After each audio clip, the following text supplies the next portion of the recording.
guys, welcome back to another video on my YouTube channel.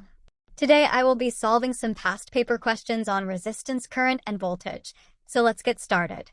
Today I will be solving question 7 part B from the May-June 2024 session, paper 4 variant 1. The battery is connected in series with a variable resistor and a 30 ohms resistor. The battery is made using 1.5 volt cells. Part 1 asks you to draw a circuit diagram that shows all the 1.5 volt cells connected to produce an electromotive force of 7.5 volts, the variable resistor, and the 30 ohms resistor. Alright, first let's work out the number of cells we must put in the circuit. That would be the total electromotive force divided by the voltage of the cells, 1.5 volts. That would give us 5 cells. Alright, now let's draw the diagram with the variable resistor, and the cells. Make sure that you draw a series circuit, not a parallel circuit. This means that the circuit will go on only one route, like a square, and the wire would not form a junction.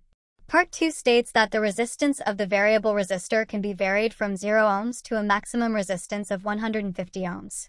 Using the axes in figure 7.1, draw a graph to show how the current in the circuit varies with the resistance of the variable resistor as it increases from 0 to 150 ohms. Determine and label the value of the maximum current on the y-axis. Alright, first label the maximum current. This would be when the variable resistor is at 0 ohms. And we also have to consider the resistor's resistance, 30 ohms. So the max current would be 7.5 divided by 30.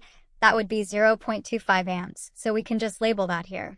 Next, to draw the curve, you must understand how it works. In the starting when the resistance is 1, not 0, we can't use 0 as it would give us the infinity error.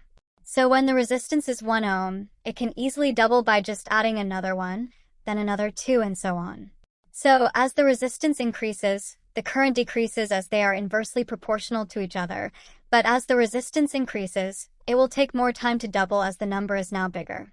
Therefore, we can draw a curve that doesn't touch either of the axes and drops instantly in the start, and then keeps decreasing slowly and slowly. That would be the end of our question. Please like and subscribe for more videos like this, and if you have any doubts, feel free to comment them down below. I'll be glad to answer.